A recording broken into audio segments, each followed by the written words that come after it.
नमस्कार, स्वागत छ कार्यक्रम मिसन न्यूजमा।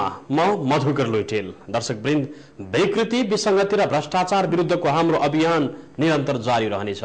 अनुगमन र नियन्त्रण गर्ने निकाय कमजोर भएपछि कानून विपरीत थुप्रै काला करतुतहरू भएका छन्। हुन त यति बेला राजनीतिक अस्थिरताको फाइदा उठाउँदै कानून विपरीत काम गर्नेहरू हरेक क्षेत्रमा सलवलाइरहेको सत्यता नकार्न सकिन्न। हाम्रो अभियान कानून विपरीत काम गर्ने जो कोहीको काला करतुतलाई सार्वजनिक गरी समाजमा बढेको विकृति रोक्नु हो। आज हामीले सरकारी संस्थानहरूमा भएको भ्रष्टाचारको विषयमा विशेष चिरफार गर्नेछौँ। सरकारी ओहदामा बसेका कर्मचारीले कसरी बदमाशी गर्छन् भन्ने विषय उजागर गर्दैछौँ। जनक शिक्षा सामग्री केन्द्र यति बेला भ्रष्टाचार हुने अखडा बनेको छ। करोडौं भ्रष्टाचार गरेको आरोप लागिरहेको छ यति बेला पूर्व प्रबन्धक सञ्चालक रामचन्द्र सिलवाललाई। उनी पदमा रहँदा पदीय मर्यादा भुलेर अकुत सम्पत्ति जोड्न तल्लीन रहे।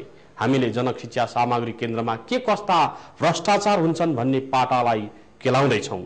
यति बेला सरकारी संस्थानहरू भ्रष्टाचारको अखडा बनिरहेको तथ्यहरू सार्वजनिक भइरहेका छन्।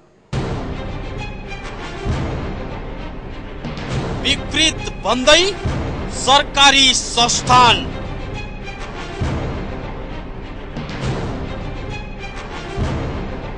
जनक शिक्षा सामग्री केन्द्रको अनियमितता,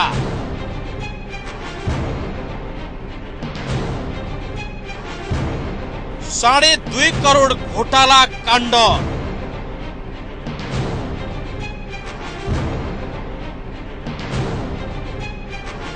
बहस अब विशेष अदालतमा।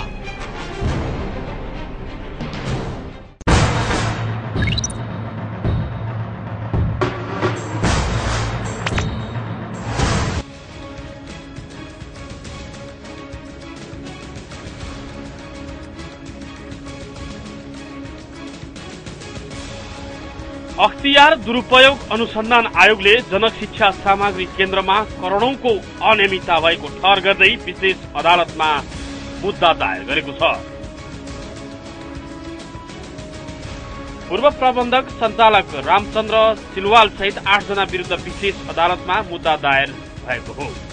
आयोगले केन्द्रका तत्कालीन प्रबन्ध सञ्चालक सिलवाल सहित तत्कालीन प्रशासन तथा आर्थिक नियन्त्रण विभागका विभागीय प्रमुख अर्जुन विलास पन्त, प्रशासन विभागका निर्देशक मनोहर लामिछाने, शैक्षिक सामग्री विभागका उत्तर प्रसाद गौतम, उपप्रबन्धक तिलबहादुर अधिकारी, निर्देशक कपिल देव पोखरेल र उपनिर्देशक बाला मुकुन्द खनाल, प्रबन्ध गिरिराज रजौरे विरुद्ध मुद्दा दायर गरेको हो।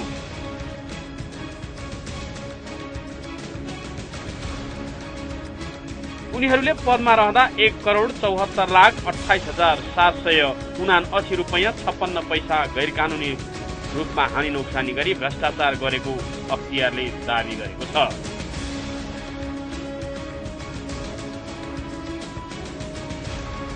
उनीहरूलाई भ्रष्टाचार निवारण ऐन अनुसार 10 वर्षसम्म कैद, भिगो बमोजिमको जरिवाना गराउन माग गरिएको अख्तियारका सहप्रवक्ता केशव घिमिरेले जानकारी दिनुभयो। त्यस मुद्दा दायर गर्ने क्रममा त्यहाँका तत्कालीन प्रबन्ध सञ्चालक रामचन्द्र सिलवाल समेत 8 जना उपर चाहिँ मुद्दा दायर गरेको छ र 8 जना मुद्दा दायर गर्दाखेरि त्यहाँ टोटल रूपमा भन्नुहुन्छ भन्दाखेरि ₹1,74,28,779.56 बराबरको बिगो र बिगो गर्ने जरिमाना सहित हदै समेतको सजाय माग्दै गरेर आयोगले मुद्दा दायर गरेको छ। अख्तियारले मुद्दा दायर गरे लगतै उनीहरू सबै निलम्बनमा परेका छन्। जनक शिक्षाले पाठ्य पुस्तकका लागि आवश्यक पर्ने कागजात खरिदका क्रममा आर्थिक हिनामिना गरेको भनी अख्तियारमा उजुरी परेको थियो। यी 8 जनालाई कागज खरिदकै विभिन्न कार्यमा संलग्न रहेको अभियोगमा मुद्दा दायर गरिएको हो। विद्यालयका पाठ्य पुस्तक छाप्न 1 लौटी जिम्मेवारी पाएको जनक शिक्षा सामग्री केन्द्रको घाटा 12 करोड रुपियाँ नागेको छ। यसको ऋण मात्रै झण्डै 90 करोड छ। दानीडाँडा एडीबीको अनुदानमा 14 करोडमा ल्याइएको सेक्युरिटी प्रेसमा पनि अनियमितता भएको उजुरी अख्तियारमा परेको छ। सेक्युरिटी प्रेस र जेनेरेटरको पाठ पूर्जा खरिदमा पनि भ्रष्टाचार भएको उजुरीका आधारमा अख्तियारले छानबिन गरिरहेको छ।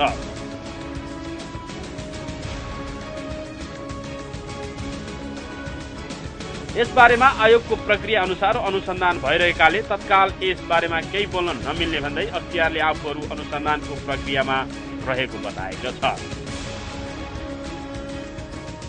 जनशिक्षा सामग्री केन्द्रमा अन्य पनि भ्रष्टाचार भएका उजुरीहरू त प्राप्त भएका छन्। ती प्राप्त भएका उजुरीहरू आयोगले आफ्नो कार्यक्रम अनुसार अनुसन्धान गरिरहेकै छ। अनुसन्धान गरेको क्रममा हामीहरू त्यहाँ केही बोल्न मिल्दैन। तसर्थ अहिले तत्काल रूपमा भनेको त्यही कागज खरिदको रूपमा गर्दाखेरि उहाँहरूलाई मुद्दा दायर गरेको मात्रै कुरो हामी भन्न सक्छौँ। यसअघि नै सार्वजनिक लेखा समितिले जनक शिक्षा सामग्री केन्द्रको पाठ्यपुस्तक छपाई र कागजमा अनियमितता भएको ठहर गरेको थियो। केन्द्रको अनियमितता छानबिनका लागि गठित उपसमितिले अनुसन्धानका आधारमा अनियमितता ठहर गरेको हो। त्यसपछि अख्तियारलाई थप दबाव परेको थियो। समितिको प्रतिवेदनमा केन्द्रले आफ्नो क्षमता उपयोग नगरी बाहिरका प्रेसलाई कमिसनमा पुस्तक छाप्न दिएको, व्यवस्थापन खर्च पारदर्शी नभएको, समग्र आर्थिक व्यवस्थापन कमजोर रहेको तथा व्यापक आर्थिक अपतलन गरेको उल्लेख छ। समितिले तयार पारेको 26 पृष्ठको प्रतिवेदनमा पेस्की र बेरोजुर सबैभन्दा बढी देखिएको उल्लेख छ।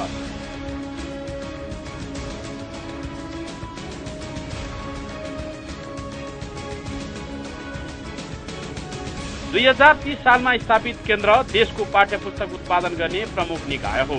केन्द्रको पुस्तक छपाईमा अनियमितता भएको उजुरीपछि लेखा समितिले सदस्य लालमणि चौधरीको संयोजकत्वमा 6 सदस्यीय छानबिन उपसमिति गठन गरेको थियो।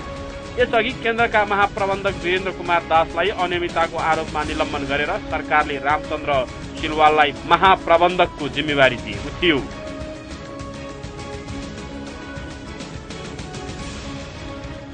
उपसमितिले केन्द्रको विगत 3 वर्षदेखिको छपाई खर्च, व्यवस्थापन खर्च, समग्र आर्थिक स्थिति, बेरोजुर र असुल खर्चोट लगायत कागजातको अध्ययन गरेको थियो।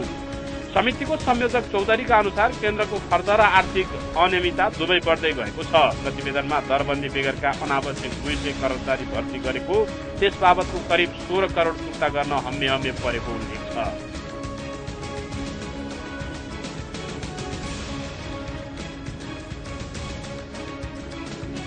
केन्द्रको आन्तरिक लेखा परीक्षण प्रभावकारी नभएको, आर्थिक प्रशासन नियमावली अनुसार बोलपत्र घटाघट गर्नुपर्नेमा सोझै आपूर्ति सम्झौता गर्ने गरेको देखिएको छ। दासको पालामा मात्र जनक शिक्षा 20 करोड रुपैयाँ घाटामा गएको र अहिलेसम्म जनक शिक्षाका नाममा झण्डै 90 करोड रुपैयाँ ऋण रहेको जनक शिक्षा सञ्चालक समितिका एक सदस्यले बताए। केही समय अघिसम्म नाफामा रहेको केन्द्रलाई टाट पल्टाउनेहरूमाथि कारबाही हुनुपर्ने कर्मचारी संगठनहरूले माग गरेका छन्। पहिलाको प्रमुख सञ्चालक र अरू 7 जना प्रमुखहरूलाई अब उहाँहरूको भ्रष्टाचार गरेको हो भने ठहर हुन्छ भने अब कारबाही हुनुपर्छ। अब भ्रष्टाचार ठहर भएपछि चाहिँ हदैसम्म कारबाही हुनुपर्छ। त्यसमा दोषी देखेका जो पहिला पनि कानुन सम्बद्ध कारबाही हुनुपर्छ भन्ने हाम्रो संगठनको माग हो। अनियमिततामा कर्मचारी संगठनहरूको पनि हात हुने आरोप लाग्दै आएको छ। तर जनक शिक्षा सामग्री केन्द्रका कर्मचारी संगठनहरू पनि अनियमितताको विषयमा पटक पटक कुरा उठाएको भन्दै आफूहरू संलग्न नभएको दावी गर्छन्। सरासर निराधार कुरा हो। कर्मचारी संगठनहरू केन्द्रको अधिकार, हक हित र कर्मचारीको पेशागत अधिकारको लागि खडा भएको हो।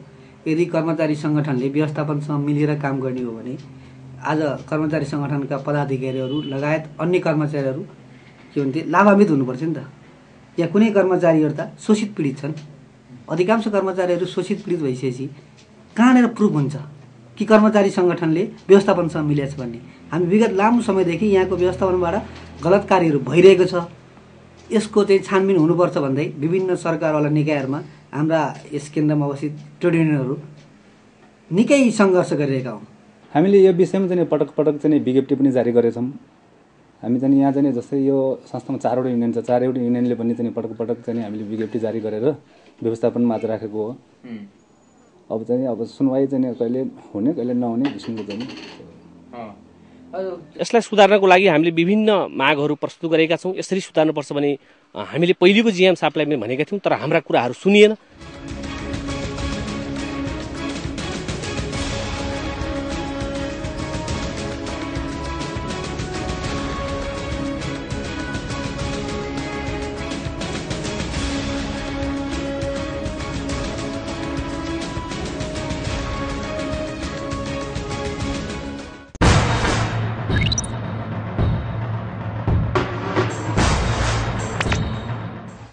अख्तियार दुरुपयोग अनुसन्धान आयोगले जनक शिक्षा सामग्री केन्द्रका पूर्व प्रबन्ध सञ्चालक रामचन्द्र सिलवाल सहित 8 जना विरुद्ध विशेष अदालतमा मुद्दा दायर गरेको छ। आयोगले केन्द्रका तत्कालीन प्रबन्ध सञ्चालक रामचन्द्र सिलवाल सहितका कर्मचारीले पदमा रहँदा 1,74,28,779 रुपैयाँ 56 पैसा गैर कानूनी रूपमा हानि नोक्सानी गरी भ्रष्टाचार गरेको अख्तियारले दावी गरेको छ। उनीहरूलाई भ्रष्टाचार निवारण ऐन अनुसार 10 वर्षसम्म कैद बिगो बमोजिमको जरिवाना गराउन माग गरिएको समेत दावी गरिएको छ। अख्तियारले मुद्दा दायर गरे लगत्तै उनीहरू सबै निलम्बनमा परेका छन्। जनक शिक्षाले पाठ्यपुस्तकका लागि आवश्यक पर्ने कागजात खरिदका क्रममा ती कर्मचारीहरूले आर्थिक हिनामिना गरेको भनी अख्तियारमा उजुरी परेको थियो। यी 8 जनालाई कागज खरिदकै विभिन्न कार्यक्रममा संलग्न रहेको अभियोगमा मुद्दा दायर गरिएको हो। थप प्रसंग लिएर आउनेछौं एकैछिनको विश्रामपछि।